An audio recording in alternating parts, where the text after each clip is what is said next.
نیند کی بہت زیادہ کثرت کے باوجود رب کی تقوی کے لیے اٹھ جانے والوں کی گواہی بھی پہنچتی. اللہ سبحانہ تعالیٰ ہم جب آئے تھے تو وہ وضو کر رہے تھے, ہم جب آئے تھے تو وہ نماز کے لیے کھڑے تھے.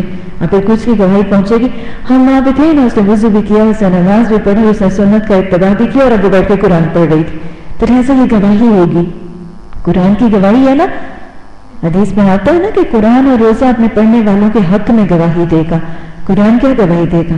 میں نے اس کو سونے سے روکے رکھا. یہ کس وقت ہے؟ یہ تہجد کی نماز کے وقت ہے, یہ فجر کے قرآن کے وقت ہے, میں نے اس کو سونے سے روکے رکھا. تو لہٰذا فجر کا قرآن سب سے پہلے اس وجہ سے پڑھنا ہے اور اہتمام کرنا ہے کہ اس کی گواہی اللہ سبحانہ تعالیٰ کے حضور پیش کی جاتی, اور قیامت کے دن بھی یہ گواہی دے گا کہ میں نے اس کو سونے سے روکے. کانا مشہودہ کی دو تفسیریں, ایک روز اس گواہی کا اللہ کے حضور پیش کیا جانا, اور دوسرا قیامت کے دن قرآن کا گواہی دینا کہ میں نے اس کو سونے سے روک کے رکھا. اور آپ کو پتا ہے نا, حدیث بتاتی ہے کہ قرآن سے بڑھ کے قیامت کے دن کوئی سفارش کرنے والا, کوئی شافی نہیں ہوگا. یہ ایسا شافی ہے کہ اس کی سفارش رد نہیں ہوگی. اچھا جی, قرآن فجر کا اور کیوں پڑھنا ہے؟ بہت سی حکمتیں ظاہر نظر آتی ہیں. سب سے پہلی بات, انسان جب صبح سو کر اٹھتا ہے تو تر و تازہ ہوتا ہے, فریش ہوتا ہے, چوکنا ہوتا ہے, الرٹ ہوتا ہے. اس وقت چیزیں زیادہ سمجھ میں آتی ہیں, زیادہ یاد رہتی ہیں, حافظہ تیز ہے, اس کا اسٹیمنا زیادہ ہوتا ہے, مائنڈ زیادہ شارپ ہوتا ہے, اور ذہن خالی بھی تو ہوتا ہے. صبح سارے کام کاج دھندوں کا بوجھ پریشر بھی ذہن پہ شروع نہیں ہوا, خالی ذہن خالی دماغ. قرآن پڑھے گا تو کیا ہوگا؟ کبھی ایک خشک سپنج دیکھا ہے؟ فون دیکھا ہے کبھی؟ اگر آپ کی زمین پہ یا میز کے اوپر یا پانی گر جائے اور آپ اس کو سپنج کے ساتھ سوک کرنے لگے اور وہ پہلے ہی پانی سے بھرا ہوا ہو, مجھے پتا ہے پانی وہ تو اور پانی چھوڑ دے گا, لیکن پانی کو سوک کرنے کے لیے آپ کیا کرتے ہیں؟ اس سپنج کو اچھی طرح سے نچوڑ دیتے ہیں, خشک کرتے ہیں, اور پھر اس کے اوپر پانی کے اوپر رکھتے ہیں. پھر کیا ہوتا ہے؟ سارا پانی سوک کر کے چوس لیتا ہے, ایبزارب کر لیتا ہے. کہ معاملہ ایک قاری قرآن کا جب وہ فجر کے وقت قرآن پڑھتا ہے اس کا ذہن خالی ہوتا ہے. دن بھر کے کاموں کے, پروجیکٹس کی, سوچوں کی, ایکٹیویٹیز کی, سرگرمیوں کی بھرمار نہیں ہوتی اس کے ذہن. خالی دماغ, خالی ذہن, سوچوں کے ساتھ جب وہ پڑھے گا تو قرآن کے احکامات, اس کی تعلیمات, اس کا پیغام, اس کا میسج بڑی آسانی سے جذب بھی ہو جائے گا. دماغ اس وقت تیز بھی ہے, فریش بھی ہے, ایبزارب بھی ہو جائے گا, حافظہ بھی زیادہ ہوگا. پھر صبح صبح جب پڑھا جاتا ہے نا تو دن کے دھندے اور کام نہیں شروع ہوئے ہوتے, ڈسٹربنس نہیں ہوتی, خلل اندازی نہیں ہوتی, رکاوٹ نہیں آتی, ڈسٹریکشن نہیں ہوتی. انہیں دن کے وقت کہیں ٹیلی فون بج رہا ہے, کہیں موبائل بج رہا ہے, کہیں گھنٹی بج رہی ہے, کہیں ہنڈیاں چل رہی ہے, ہوتا ہے نا, کہیں کوئی بچہ جاگ گیا, کہیں کوئی بڑے نے پکارا, تو دن بھر تو کام اور سرگرمیاں ایسی چل رہی ہوتی ہیں. آرام سے, سکون سے, ڈسرپشن, ڈسٹربنس, بغیر کسی شور شرابے کے. شور شرابہ بھی تو نہیں ہوتا, غل پڑا نہیں ہے, خاموشی ہے, سکون ہے, توجہ ہے, دماغ بھی تیز ہے, ذہن بھی تیز ہے, طاقت بھی پوری ہے, ذہن خالی بھی ہے. اور پھر اور کون سی بات ہے؟ ہمیں حدیث نے کیا بتایا؟ اب صلی اللہ علیہ وسلم نے فرمایا, مومن کو تاکید کی, تم جب کوئی کام کرنے لگو تو بسم اللہ پڑھ لیا کرو. جب تم کوئی کام کرو تو اللہ کا نام لے کر کام کیا کرو. بسم اللہ پڑھنے کی تاکید. اور آپ نے یہاں تک فرمایا کہ جس کام سے پہلے بسم اللہ نہیں پڑھی جاتی اس سے پہلے اس کام میں برکت اٹھ جاتی ہے. تو لہٰذا یہ فجر کا وقت یہ کون سا وقت ہے؟ دن کے آغاز کا وقت. اگر صرف اللہ کا نام نہیں, اللہ کے کلام کے ساتھ دن کا آغاز کیا تو دن میں کتنی برکت آئے گی, کتنی رحمت آئے گی. اور اگر دن کا آغاز اللہ کے نام اور اللہ کے کلام کے ساتھ نہیں کیا تو کیا خیال ہے, برکتیں اٹھیں گی نہیں, رحمتوں سے انسان محروم نہیں ہو جائے گا. اور پھر یہ بھی یاد رکھیے گا, یہ دن کا بالکل ابتدائی حصہ ہے, شروع دن میں رات کو ہم کیا دعا کر کے سوئے تھے؟ اللہم بسمک، اللہ تیرے نام کے ساتھ میں نے زندہ بھی ہونا ہے، میں نے مرنا بھی ہے. صبح اٹھے پھر کہا الحمدللہ الذی احیانا، ہے تو نے زندگی دے دی. رات کو ہم نے محاسبہ بھی کیا تھا، استغفار بھی کیا تھا، اصلاح کا وعدہ بھی کیا تھا. صبح اٹھ کے کہا شکر ہے پھر ایک دن کی مہلت دے دی. اب اس مہلت دیے جانے والے دن کے شروع میں تھی رات کو میں نے اصلاح کا وعدہ کیا تھا، استغفار کیا. صبح اٹھ کے میں شکر کر رہی ہوں کہ اللہ تو نے پھر مجھے زندگی کے حالت میں واپس پلٹا دی. اب ایک نئے مہلت دیے جانے والے دن کے آغاز میں میں اتنا خوبصورت میسج لے کے جاؤں گی. سارا دن ریمائنڈر رہے گا نا، سارا دن یاد دہانی رہے گی. صبح اٹھتے سارے خوبصورت میسج مل جائے گا. کسی دن میسج ملے گا جھوٹ نہیں بولتے، کسی دن میسج ملے گا غیبت نہیں کرتے. وہ سارے دن کے لیے یاد دہانی کا بہترین میسج. صبح صبح ایمان کی بیٹری چارج ہو جائے گی، اعمال صالحہ کی گائیڈنس مل جائے گی. لہٰذا the most suitable اور appropriate time. تو اللہ سبحانہ تعالیٰ نے قرآن فجر کی تاکید فرما دی اور پھر کیا کہا؟ وَمِنَ اللَّيْلِ فَتَحَجَّدْ، رات کو تو تہجد پڑھ. یہ کیا ہے؟ نافلہ. نافلہ کا مطلب نون فا لام. نفل کہتے ہیں ضرورت سے زائد کو. ضرورت تو فرض کی ادائیگی کی ہے، گویا تہجد نفل ہے. گویا تہجد نفل ہے. آپ صلی اللہ علیہ وسلم شب معراج کی پنجگانہ نماز کی فرضیت کے حکم سے پہلے آپ دن کی 2 نمازیں پڑھتے تھے. ان میں ایک تہجد کی نماز تھی کیونکہ بالکل ابتدائی وحی میں ہی آپ کو قم فانذر، اٹھ جاؤ، متنبہ کرو، اے اوڑھ لپیٹ کے سونے والے اب تیرے سونے کا وقت نکل گیا. یا تو ابتدائی وحی میں یہ باتیں آ گئی تھی. تو لہٰذا اس وقت تھی رات کی نماز کی تاکید. اور اس کے بعد جب یہ 5 وقت کی نماز کا فرضیت کا حکم نازل ہو گیا تو آپ نے تہجد کی نماز ساری زندگی ترک نہیں کی. کیوں؟ کیونکہ ایک تو آپ کا طریقہ یہ کہ جب آپ کوئی نیکی، کوئی عبادت، کوئی بھی نیک کام شروع کرتے تھے تو آپ اس کو ساری زندگی جاری رکھتے تھے. کیونکہ حدیث کے الفاظ آتے ہیں، آپ نے فرمایا اللہ سبحانہ تعالیٰ کو سب سے زیادہ پسندیدہ عمل وہ ہے جو ادوامہ، جن میں دوام ہے، ہمیشگی ہے. تو پھر آپ نے جب تہجد شروع کر لیا تو آپ نے اس کو چھوڑا کیوں نہیں؟ کیونکہ آپ اس میں دوام رکھنا چاہتے تھے. دوام کا مقصد کیا تھا؟